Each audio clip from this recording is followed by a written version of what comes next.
ಮಮತಾಗೆ ಹೇಳಬೇಡ, ಅವರತ್ತೆ ಆಸ್ಪತ್ರೆ ಅರ್ಧಂಬರ್ಧ ಮಾತುಗಳು ನನ್ನ ಕಿವಿಗೆ ಬಿತ್ತು. ತಕ್ಷಣ ನಾನು ಅವರ ಬಳಿ ಧಾವಿಸಿದೆ. ಅಪ್ಪ, ಯಾರು ಆಸ್ಪತ್ರೆಯಲ್ಲಿರೋದು? ಏನಾಗಿದೆ ನಮ್ಮತ್ತೆಗೆ? ಅಪ್ಪ ತಕ್ಷಣ ಉತ್ತರಿಸಲಿಲ್ಲ. ನಂತರ ತಡವರಿಸುತ್ತಾ, ಅಯ್ಯೋ ಇಲ್ಲಮ್ಮ ಎಂದಾಗ ನಾನು ಅದನ್ನು ನಂಬಲಿಲ್ಲ. ಚಿಕ್ಕಮ್ಮನ ಕಳವಳದ ಮುಖಭಾವ ಕಂಡು ನನಗಾಗಲೇ ಎದೆ ಡವಗುಟ್ಟಲು ಆರಂಭಿಸಿತು. ಇಲ್ಲ ಅಪ್ಪ, ನೀವು ನನ್ನಿಂದ ಏನೋ ಮುಚ್ಚಿಡ್ತಿದ್ದೀರಿ. ನನಗೆ ಮೊದಲೇ ಅನುಮಾನ ಇತ್ತು, ಏನೋ ತೊಂದರೆ ಆಗಿರಬೇಕು ಅಂತ.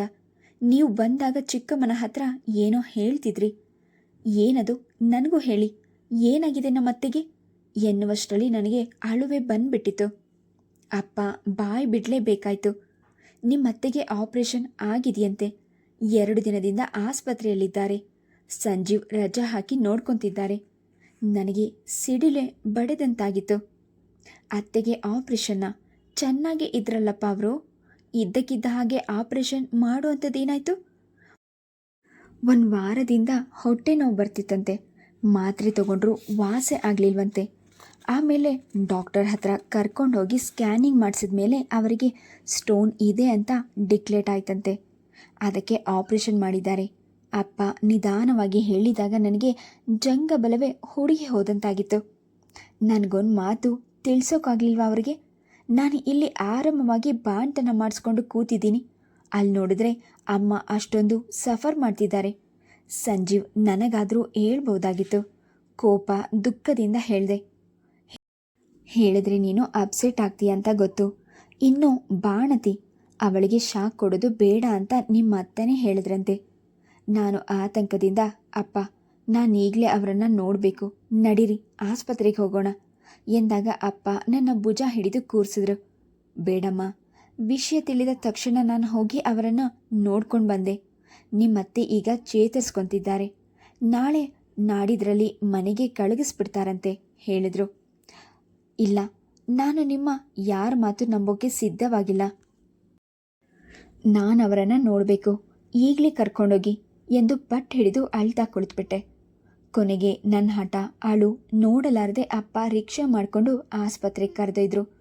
ಮಗು ಹೇಳೋಕ್ಕೂ ಮುಂಚೆ ಬಂದ್ಬಿಡಿ ರೀ, ಬಾಣ್ತಿನ ಜಾಸ್ತಿ ಆಸ್ಪತ್ರೆಯಲ್ಲಿರೋಕ್ಕೆ ಬಿಡಬೇಡಿ, ಬೇಗ ಕರ್ಕೊಂಡು ಬಂದ್ಬಿಡಿ. ಚಿಕ್ಕಮ್ಮ ಎಚ್ಚರಿಕೆ ನೀಡೋದನ್ನು ಮರೆಯಲಿಲ್ಲ.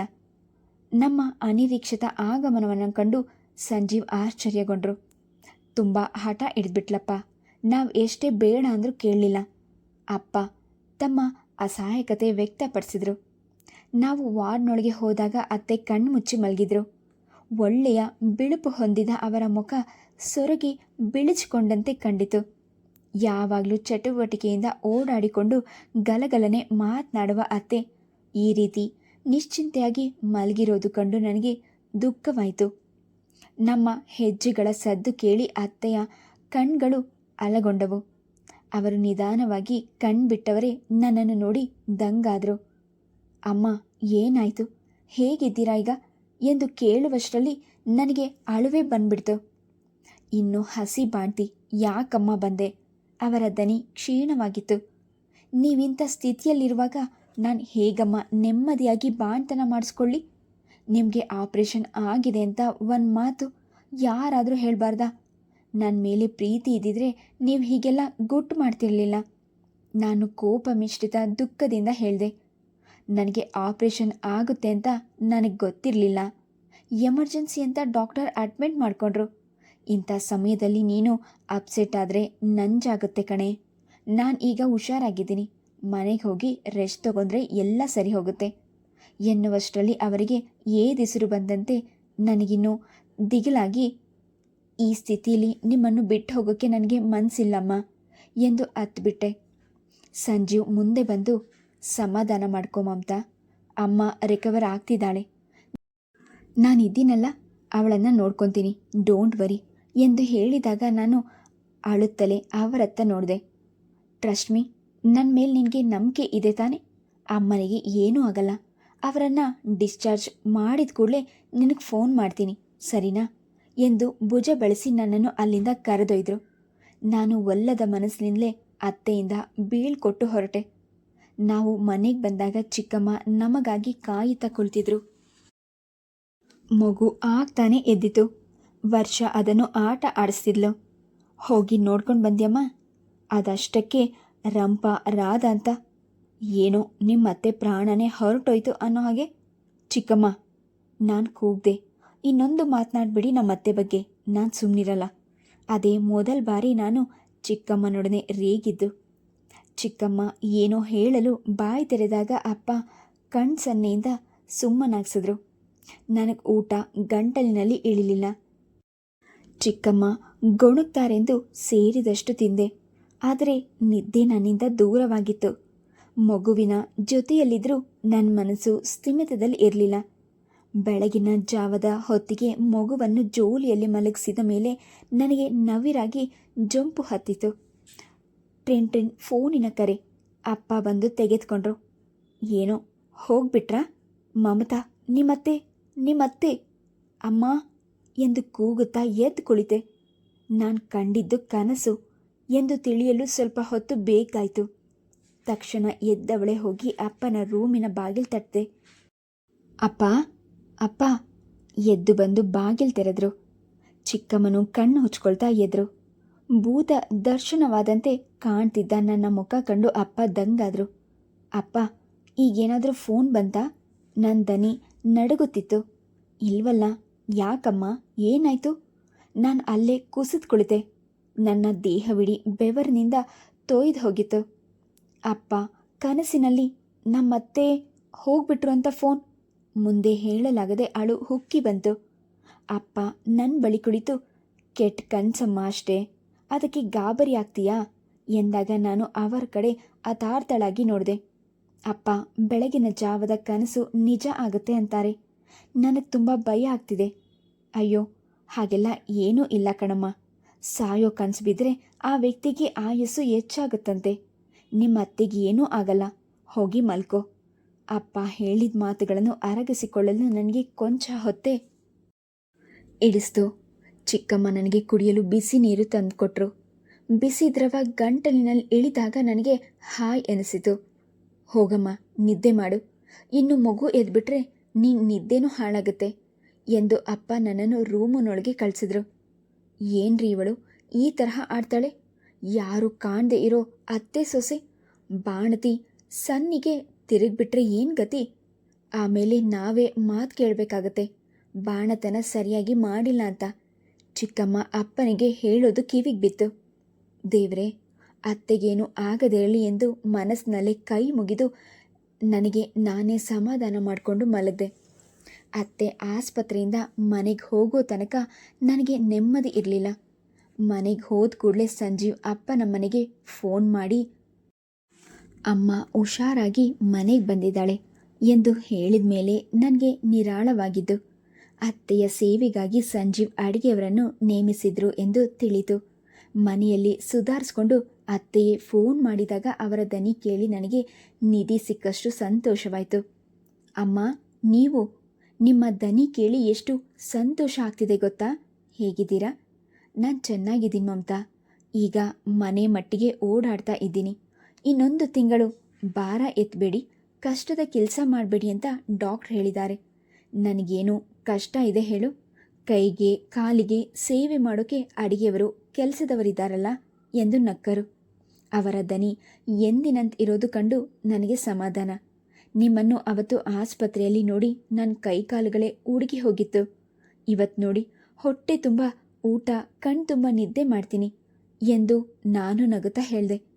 ಅತ್ತೆ ಮೊಮ್ಮಗಳ ಬಗ್ಗೆ ವಿಚಾರಿಸ್ಕೊಂಡ ನಂತರ ನನಗೆ ಬಾಣತನದ ಬಗ್ಗೆ ಬುದ್ಧಿವಾದ ಹೇಳಿದ್ರು. ಅಪ್ಪ ಚಿಕ್ಕಮ್ಮ ಹೇಳಿದ ಮಾತುಗಳು ಹೆಚ್ಚಾಗಿ ನನ್ನ ಕಿವಿಗೆ ಹೋಗ್ತಿರ್ಲಿಲ್ಲ. ಆದರೆ ಅತ್ತೆ ಮಾತನಾಡಿದಾಗ ನಾನು ಆಸಕ್ತಿಯಿಂದ ಕೇಳಿಸ್ಕೊಂಡೆ. ಮಗುವಿಗೆ 3ನೇ ತಿಂಗಳು ನಡೆಯುತ್ತಿತ್ತು. ಅತ್ತೆ ದಿನಕ್ಕೊಂದು ಬಾರಿ ತಪ್ಪದೆ ಫೋನ್ ಮಾಡ್ತಿದ್ರು. ಮೊಮ್ಮಗಳ ಬಗ್ಗೆ ಎಷ್ಟು ಕೇಳಿದ್ರೂ ಸಾಲದು. ಅದನ್ನು ನೋಡಿ ಎತ್ಕೊಂಡು ಮುದ್ದಾಡಬೇಕು ಅಂತ ಮನಸ್ಸು ತುಡಿಯುತ್ತೆ ಕಣೆ ಮಮತಾ. ಆದರೆ ಇನ್ನೊಂದು ತಿಂಗಳು ಕಾರ್ನಲ್ಲಿ ಓಡಾಡೋದು ಬೇಡ ಅಂತ ಸಂಜೀವ್ ಹೇಳ್ತಾನೆ.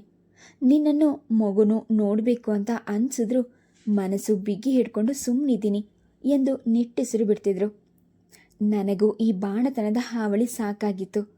ಅಪ್ಪ, ವರ್ಷ, ವರುಣ್ ಕಂಡ್ರೆ ನನಗೆ ಸೆಳೆತವೇ ನಿಜ. ಆದರೆ ಚಿಕ್ಕಮ್ಮ ಈಗೀಗ ನನ್ನೊಡನೆ ಸರಿಯಾಗಿ ಮಾತನಾಡ್ತಿರ್ಲಿಲ್ಲ. ಸದ್ಯ ಏನೋ ತೊಂದರೆ ಇಲ್ಲದೆ ಬಾಣತನ ಮಾಡಿ ಕಳಿಸಿದ್ರೆ ಸಾಕಾಗಿದೆಯಪ್ಪ ಎಂದು ಉದ್ಗರಿಸ್ತಿದ್ರು. ಅದನ್ನು ಪದೇ ಪದೇ ಹೇಳಿದಾಗ ನನಗೆ ಹೆಚ್ಚು ದಿನ ತವರಿನಲ್ಲಿರಲು ಸಾಧ್ಯವಾಗಲಿಲ್ಲ. ನಾನು ಸಮಯ ಸಾಧಿಸಿ ಅಪ್ಪನಿಗೆ ಹೇಳಿದೆ, ಅಪ್ಪ, ಮಗುಗೆ 2 ತಿಂಗಳು ತುಂಬಿದೆ. 3ನೇ ತಿಂಗಳಲ್ಲಿ ನಮ್ಮ ಮನೆಗೆ ವಾಪಸ್ ಹೋಗ್ತೀನಿ. ಅಪ್ಪ ಆಶ್ಚರ್ಯದಿಂದ, ಇದೇನಮ್ಮ, 5 ತಿಂಗಳಾದರೂ ಬಾಣತನ ಮಾಡಿಬಿಡ್ವೆ?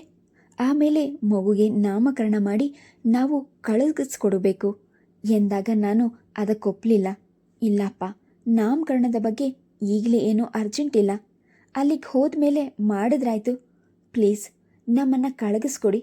ಅಪ್ಪನಿಗೆ ಹಿಮ್ಮನಸ್ಸು.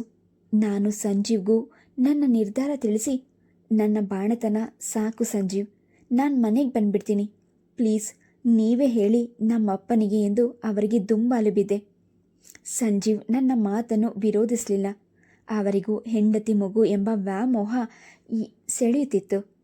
ಸರಿ ಬಿಡು, ನಾನೇ ಅಮ್ಮನಿಗೂ ಹೇಳ್ತೀನಿ ಎಂದರು. ಅತ್ತೆಯಂತೂ ನನ್ನನ್ನು ಮಗುವನ್ನು ಬರಮಾಡಿಕೊಳ್ಳಲು ತುದಿಗಾಲಿನಲ್ಲಿ ನಿಂತಿದ್ರು. ಚಿಕ್ಕಮ್ಮನಿಗೆ ನನ್ನ ಜವಾಬ್ದಾರಿಯಿಂದ ಕೈ ತೊಳ್ಕೊಂಡ್ರೆ ಸಾಕಾಗಿತ್ತು. ಅವರು ಹೆಚ್ಚು ವಿರೋಧಿಸಲಿಲ್ಲ. ವರ್ಷ ಮುಖ ಸಪ್ಪಗೆ ಮಾಡಿಕೊಂಡಾಗ ನಾನೇ ಅವರಿಗೆ ಸಮಾಧಾನ ಹೇಳಿ, ರಜಾ ಬಂದಾಗಲೆಲ್ಲ ನಮ್ಮ ಮನೆಗೆ ಬಂದು ಪಾಪು ಜೊತೆ ಆಟ ಆಡಿ ಎಂದು ಹುರಿದುಂಬಿಸಿದೆ. ಅಪ್ಪ ಮಗುವಿಗಾಗಿ ಚಿನ್ನದ ಮುರುವು, ಬೆಳ್ಳಿಯ ಗೆಜ್ಜೆ ಕೊಟ್ಟು, ಇಷ್ಟೇ ಅಮ್ಮ ನನ್ನ ಕೈಲಾಗೋದು ಎಂದಾಗ ನನಗೆ ಗಂಟಲುಬ್ಬಿ ಬಂತು. ಇದೇ ತುಂಬ ಜಾಸ್ತಿ ಅಪ್ಪ. ನನಗೆ ನನ್ನ ಮಗಳಿಗೆ ನಿಮ್ಮ ಆಶೀರ್ವಾದ ಸಾಕು ಎಂದು ಅವರಿಗೆ ನಮಸ್ಕಾರ ಮಾಡಿ ಹೊರಟೆ. ಚಿಕ್ಕಮ್ಮ ಅಪ್ಪ ಇಬ್ಬರು ನನ್ನನ್ನು ಬೀಳ್ಕೊಡಲು ನನ್ನ ಜೊತೆ ಬಂದರು. ಇನ್ನು 2 ತಿಂಗಳು ಇದ್ದು ಬರ್ಬೋದಾಗಿತ್ತು ಮಮತಾ. ಪಾಪ, ನಿಮ್ಮ ಮನೆಯಲ್ಲಿ ನಿನ್ನನ್ನು ಮಗುನ ಇಷ್ಟು ಬೇಗ ಕಳುಹಿಸ್ಕೊಡೋಕ್ಕೆ ಬೇಜಾರು ಮಾಡ್ಕೊಂಡಿದ್ದಾರೆ ಅನಿಸುತ್ತೆ. ಅಪ್ಪನ ಪೆಚ್ಚಾದ ಮುಖ ನೋಡಿ ಅತ್ತೆ ಕಳಕಳೆಯಿಂದ ನೋಡಿದ್ರು. ಅವರಿಗೆ ನಾನು ಮಗು ಬಂದಿದ್ದು ತುಂಬ ಸಂತೋಷವಾಗಿತ್ತೆಂದು ಅವರ ಅರಳಿದ ಮುಖವೇ ಹೇಳ್ತಿತ್ತು. ಚಿಕ್ಕಮ್ಮ ನಗುತ್ತಾ, ಏನು ಮಾಡೋದು ಹೇಳಿ, ಅವಳಿಗೆ ನಿಮ್ಮನ್ನು ಬಿಟ್ಟಿರೋದೇ ಕಷ್ಟ. ಗಂಡನಿಗೋಸ್ಕರ ಒದ್ದಾಡೋರನ್ನು ನೋಡಿದ್ದೀನಿ, ಆದರೆ ಅತ್ತೆ ಬೇಕು ಅಂತ ಅಳೋದನ್ನು ಇದೇ ಮೊದಲು ನೋಡ್ತಾ ಇರೋದು ಎಂದಾಗ ಅವರ ನಗು ದನಿಯಲ್ಲಿ ನವಿರಾದ ವ್ಯಂಗ್ಯಲೇಪನವಿತ್ತು. ಅದಕ್ಕೆ ಅತ್ತೆ ಒಂದು ಮುಗುಳ್ನಗೆಯಷ್ಟೇ ಉತ್ತರ ನೀಡಿದರು. ಈಗ ನನ್ನ ದಿನಚರಿ ಸಂಪೂರ್ಣವಾಗಿ ಹೊಸ ರೂಪ ಪಡೆದಿತ್ತು. ಮಗುವಿನ ಜವಾಬ್ದಾರಿಯನ್ನು ವಹಿಸಿಕೊಳ್ಳಲು ಅತ್ತೆ ಬಹಳ ಉತ್ಸಾಹಕರಾಗಿ ಸಿದ್ಧರಾಗಿದ್ದರಿಂದ ನನಗೆ ನನ್ನ ಮೇಲೆ ಗಮನ ಹರಿಸಿಕೊಳ್ಳಲು ಸಾಕಷ್ಟು ಸಮಯ ಸಿಕ್ತಿತ್ತು. ಸಂಜೀವ್ ಸದಾ ಮಗುವಿನ ಮುಂದೆ ಕುಳಿತುಕೊಳ್ಳದಿದ್ದರೂ ಆಫೀಸ್ನಿಂದ ಬಂದ ಕೂಡಲೇ ಒಂದು ಅರ್ಧ ಗಂಟೆ ಮಗುವಿನ ಜೊತೆ ಕಾಲ ಕಳೆಯಲು ಮರೆಯುತ್ತಿರಲಿಲ್ಲ. ಅವರಿಗೆ ಮಗುವನ್ನು ಎತ್ಕೊಳ್ಳಲು ಬರ್ತಿರಲಿಲ್ಲ. ಅತ್ತೆಯ ಸಹಾಯದಿಂದ ತೊಡೆಯ ಮೇಲೆ ಮಲಗಿಸ್ಕೊಳ್ತಿದ್ರು. ಮಗು ಯಾರ ಹಾಗಿದೆ ಎಂದು ನನಗೂ ಅವರಿಗೂ ವಾದವಾಗ್ತಿತ್ತು. ಅತ್ತೆ ನಗುತ್ತಾ ನಮ್ಮಿಬ್ಬರ ಹುಸಿ ಜಗಳಕ್ಕೆ ಪ್ರೇಕ್ಷಕರಾಗ್ತಿದ್ರು. ಮಗು ಹುಟ್ಟಿದ ಮೇಲೆ ನಿನ್ನ ಜೀವನ ಮುಗಿದು ಹೋಗುತ್ತಾ? ಶಾಪಿಂಗ್ ಮಾಡ್ಕೊಂಡು ಬಾ, ಬ್ಯೂಟಿ ಪಾರ್ಲರ್ಗೆ ಹೋಗ್ಬಿಟ್ಟು ಬಾ ಎಂದು ಅತ್ತೆ ನನ್ನನ್ನು ಹುರಿದೆಬ್ಬಿಸ್ತಿದ್ರು. ನಾವಿಬ್ಬರು ಶಾಪಿಂಗಿಗೆ ಒಟ್ಟಿಗೆ ಹೋಗಿ ಮಗುವಿಗೆ ಅಗತ್ಯವಾದ ಸಾಮಾನುಗಳನ್ನು ಖರೀದಿಸಿ ತರ್ತಿದ್ವಿ. ನಿಜ ಹೇಳಬೇಕು ಅಂದರೆ ಅತ್ತೆ ಮಗುವಿಗೆ 2ನೆಯ ತಾಯಿಯೇ ಆಗಿದ್ರು. ತವರ ಮನೆ ಬಾಣತನದಲ್ಲಷ್ಟೇ ನಾನು ನಿದ್ದೆ ಬುದ್ಧಿಗೆಟ್ಟು ಒದ್ದಾಡಿದ್ದು. ಇಲ್ಲಿ ಅತ್ತೆಯೇ ಮಗುವಿನ ಆಟ, ಅಳು, ನಿದ್ದೆ ಎಲ್ಲ ನೋಡ್ಕೊಳ್ತಿದ್ರು. ನಾನು ಎಷ್ಟು ಬೇಡವೆಂದರೂ ಕೇಳ್ತಿರ್ಲಿಲ್ಲ. ಅಮ್ಮ, ಮಗು ಕೆಲಸದಲ್ಲಿ ನಿಮಗೆ ರೆಸ್ಟ್ ಇಲ್ಲದ ಹಾಗಾಗಿದೆ. ನೀವು ತುಂಬ ಸ್ಟ್ರೈನ್ ಮಾಡ್ಕೊತಾ ಇದ್ದೀರಿ. ಅಯ್ಯೋ, ರೆಸ್ಟ್ ಮನೆ ಹಾಳಾಯಿತು. 3 ತಿಂಗಳು ನೀನು ಮಗು ಇಲ್ಲದೆ ಇದ್ದಾಗ ಆರಾಮವಾಗಿ ರೆಸ್ಟ್ ತಗೊಂಡಲ್ಲ. ಈ ನಮ್ಮ ಪುಟ್ಟ ರಾಜ್ಕುಮಾರಿನ ನೋಡ್ಕೊಳ್ಳೋದೇ ನನಗೆ ದೊಡ್ಡ ರಿಲ್ಯಾಕ್ಸೇಷನ್. ಅದನ್ನು ತಡಿಬೇಡ ಮಮತಾ ಎಂದು ಮಗುವನ್ನು ಮುದ್ದಿಸ್ತಿದ್ರು. 5ನೇ ತಿಂಗಳಲ್ಲೇ ಅತ್ತೆಯ ನಿರ್ಧಾರದಂತೆ ನಾವೇ ಮಗುವಿನ ನಾಮಕರಣವನ್ನು ಅದ್ದೂರಿಯಾಗಿ ನೆರವೇರಿಸಿದ್ವಿ. ಮಗುವಿಗೆ ಹೆಸರಿಡೋದನ್ನು ನಾನೇ ಅತ್ತೆಗೆ ಬಿಟ್ಟಿದ್ದೆ. ಅತ್ತೆ ಆಕ್ಷೇಪಿಸುತ್ತಾ, ಚೆನ್ನಾಯಿತು, ನೀವಿಬ್ಬರು ಮಗುಗೆ ತಂದೆ ತಾಯಿ, ನಿಮ್ಗೇನು ಹೆಸರು ಬೇಕೋ ಇಟ್ಕೊಳ್ಳಿ ಎಂದಾಗ ಸಂಜೀವ್ ನಗುತ್ತಾ, ಆದರೆ ನೀನು ಅವಳ ಗಾಡ್ ಮದರ್, ನೀನೇ ಹೆಸರು ಸೆಲೆಕ್ಟ್ ಮಾಡಮ್ಮ ಎಂದರು. ನನ್ನ ನಿಲುವು ಅದೇ ಆಗಿತ್ತು. ಅತ್ತೆ ಮುದ್ದು ಮೊಮ್ಮಗಳಿಗಾಗಿ 10 ಹೆಸರುಗಳನ್ನು ಹುಡುಕಾಡಿ ಕೊನೆಗೆ ಸನ್ನಿಧಿ ಎನ್ನುವ ಹೆಸರನ್ನು ಆಯ್ಕೆ ಮಾಡಿದರು. ಮಮ್ಮು, ನಿನ್ಗಿಷ್ಟ ಆಯ್ತಾ ಹೆಸರು ಎಂದು ನನ್ನ ಅಭಿಪ್ರಾಯವನ್ನು ಕೇಳಲು ಮರೆಯಲಿಲ್ಲ. ನಾನು ಆರ್ಥಿಕವಾಗಿ, ಅಮ್ಮ, ನೀವು ಸೆಲೆಕ್ಟ್ ಮಾಡಿದ ಮೇಲೆ ಮುಗಿತು, ಅದು ನನ್ನ ಮಗಳಿಗೆ ಆಶೀರ್ವಾದ ಇದ್ದ ಹಾಗೆ ಎಂದು ಅಂಗೀಕರಿಸಿದೆ. ನಿಜ ಹೇಳಬೇಕು ಅಂದರೆ ಆ ಹೆಸರು ನನಗೂ ಸಂಜೀವ್ಗೂ ತುಂಬ ಒಪ್ಪಿಗೆಯಾಗಿತ್ತು. ಬಂಧು ಮಿತ್ರರ ಆಗಮನದಿಂದ ನಾಮಕರಣದ ಸಮಾರಂಭ ಸಂಭ್ರಮ ಸಂತೋಷದಿಂದ ನೆರವೇರಿತು. ಅಪ್ಪ ನನಗಾಗಿ ಒಂದು ಸೀರೆ, ಮಗುವಿಗೆ 2 ಫ್ರಾಕ್ ತಂದಿದ್ರು. ಅವರಿಗೆ ಆರ್ಥಿಕ ಮುಂಗಟ್ಟಿತ್ತು ಅಥವಾ ಚಿಕ್ಕಮ್ಮ ಅವರನ್ನು ನಿರ್ಬಂಧಗೊಳಿಸ್ತಿದ್ರೋ ತಿಳಿಲಿಲ್ಲ. ಮಗುಗೆ ಲಕ್ಷಣವಾಗಿ ಬೆಳ್ಳಿನೋ ಬಂಗಾರನೋ ಕೊಡ್ಬೋದಾಗಿತ್ತು.